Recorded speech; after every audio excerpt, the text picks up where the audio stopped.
Apa khabar pelajar-pelajar sekalian? Saya Cikgu Siva Rahman. Hari ini Cikgu akan kongsikan dengan pelajar berkenaan salah satu struktur pasaran iaitu monopoli.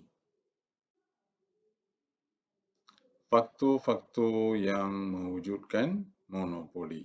Itulah fokus kita untuk kali ini.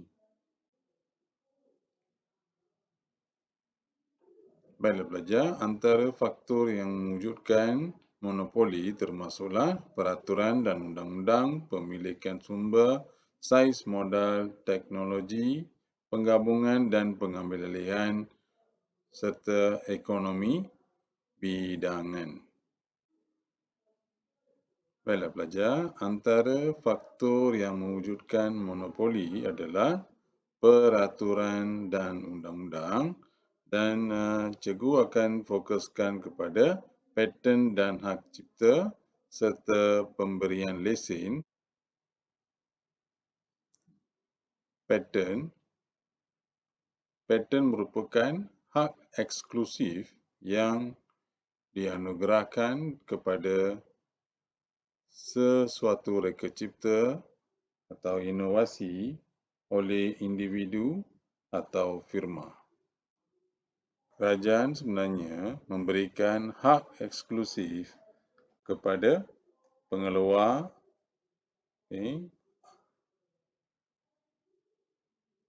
untuk produk reka cipta atau inovasi. Dan firma perlu memperoleh izin atau kebenaran daripada pemilik paten untuk mengeluarkan barang yang sama atau serupa. Hak cipta. Hak cipta merupakan hak eksklusif yang diberikan oleh undang-undang untuk tempoh masa tertentu kepada pencipta karya semata-mata untuk mengawal penggunaan karya mereka. Lazimnya hak eksklusif ini diberikan kepada pengeluar filem, penulis lirik serta penulis buku.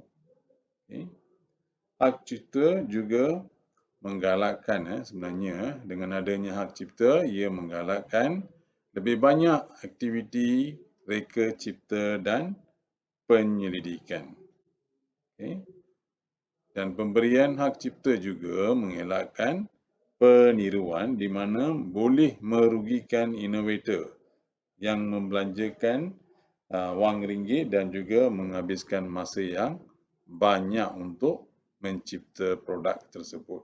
So, kesimpulannya, dengan adanya hak cipta ini, individu atau firma lain yang ingin mengeluarkan barang atau produk yang sama perlu memperoleh kebenaran daripada si pencipta ataupun innovator.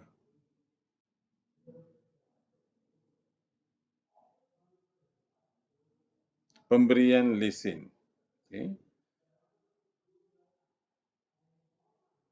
Baiklah, dari segi pemberian lesen, diberikan oleh kerajaan.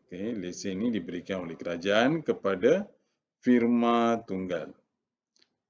Dan lazimnya lesen ini diberikan untuk perkhidmatan penting seperti bekalan air dan bekalan elektrik yang juga merupakan kemudahan asas. Pelajar-pelajar sekalian, cuba fikirkan bagi pembekal elektrik yang juga merupakan perkhidmatan penting, kerajaan memberikan lesen kepada firma tunggal sahaja. Kenapa agaknya?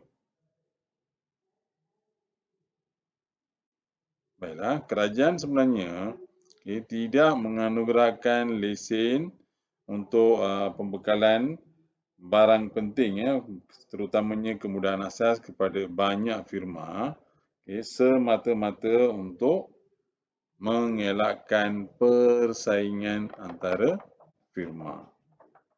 Dan dengan berbuat demikian, dengan tiadanya persaingan, firma tunggal dapat mengeluarkan secara besar-besaran ataupun skil besar-besaran serta firma besar tersebut juga menikmati ekonomi bidangan. Ekonomi bidangan. Memang merugikan sekiranya lesen diberikan kepada lebih daripada satu firma, terutamanya untuk pembekalan barang penting ataupun kemudahan asas seperti pembekalan elektrik. Kenapa agaknya? Cuba fikirkan. Okey, bayangkan pembekalan elektrik diberikan kepada 3 firma. 3 firma yang berbeza. Yang mana tak ada satu firma yang dapat jual dengan harga yang murah ataupun harga yang rendah sebab yang pertama, masing-masing terpaksa keluarkan modal yang besar untuk pembekalan kemudahan ini dan seterusnya dari segi pasaran juga pasaran dibahagikan antara 3 firma. Maka tak ada satu firma yang dapat membekalkan dengan harga yang murah. Baiklah pelajar, faktor yang kedua adalah pemilikan sumber. Sesetengah firma memiliki sumber yang penting untuk mengeluarkan barang ataupun untuk memberikan perkhidmatan tertentu. Contohnya kita ambil permata. Untuk pengetahuan pelajar, terdapat sebuah syarikat yang menguasai lebih kurang 95% daripada pasaran permata iaitu syarikat De Beers. Maka dapat disimpulkan bahawa pemilikan sumber penting ni menjadi penghalang ataupun menghalang kemasukan firma lain dalam pasaran, lantas ia mewujudkan monopoli. Firma lain tak boleh masuk. Maksudnya yang kekal satu firma sahaja, maka satu firma tu adalah firma monopoli. Baiklah, faktor yang seterusnya adalah perlunya saiz modal yang besar yang akan mewujudkan monopoli. Modal yang besar serta risiko yang tinggi dalam sesetengah industri menjadi faktor penghalang dan bukan itu sahaja, firma baru yang memasuki pasaran juga, contohnya pembekalan elektrik, terpaksa bersaing dengan firma yang sedia ada. Katakanlah seandainya dari segi pembekalan air, kerajaan memberikan lesen kepada firma yang lain. Maksudnya firma yang baru masuk ni kena bersaing dengan pembekal air yang sedia ada. Itu yang kita masukkan. Baiklah, kita ambil contoh firma monopoli. Firma monopoli dapat mengeluarkan barang secara skil besar-besaran kerana dia memiliki modal yang besar. Maka apabila dia mengeluarkan barang secara besar-besaran, firma tersebut menikmati ekonomi bidangan dalaman. Ekonomi bidangan dalaman membolehkan firma menikmati kos purata yang lebih rendah atau dapat mengeluarkan output pada kos purata yang lebih rendah. Maka sudah pasti dia dapat menjual pada harga yang lebih rendah berbanding dengan firma yang baru masuk.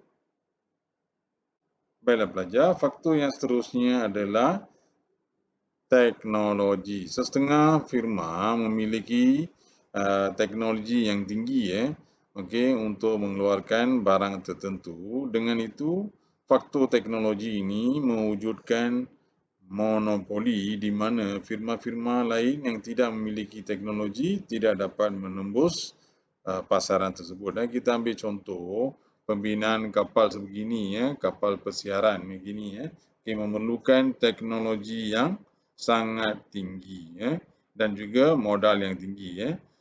Begitu juga dengan pengeluaran kapal terbang juga memerlukan teknologi yang tinggi.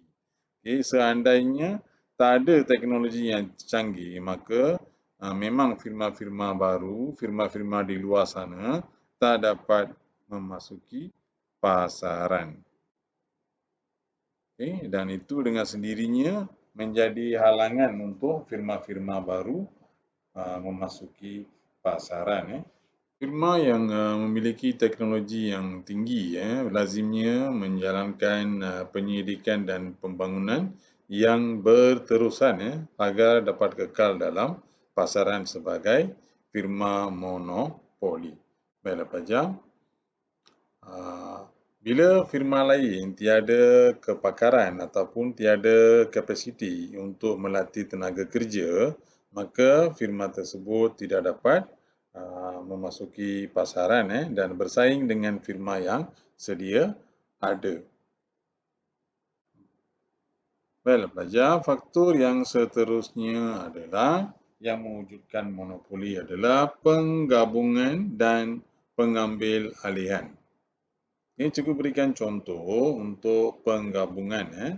Kita ambil contoh di sini. Pembekalan kayu balak dibekalkan oleh sebuah firma iaitu kita namakannya sebagai firma A.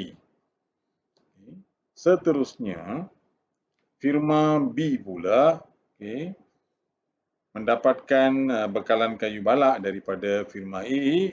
Seterusnya, memprosesnya menjadi perabot. Dan seterusnya kita ada firma C yang mengedar perabot yang dikeluarkan oleh firma B. Tugas dia mengedar distribution. Dan seterusnya akhir sekali dari segi penjualan perabot ni pula dikendalikan oleh firma D. Dan keempat-empat firma ni tak ada kaitan. Maksudnya entiti yang berbeza. Akhirnya barang juga sampai ke tangan pelanggan. Dan pelajar bayangkan keempat-empat firma ni bergabung menjadi satu. Firma A, firma B, firma C dan akhir sekali firma D. Keempat-empat firma ini bergabung dapat membentuk monopoli. Faktor yang terakhir dan faktor yang seterusnya adalah ekonomi bidangan turut mewujudkan monopoli.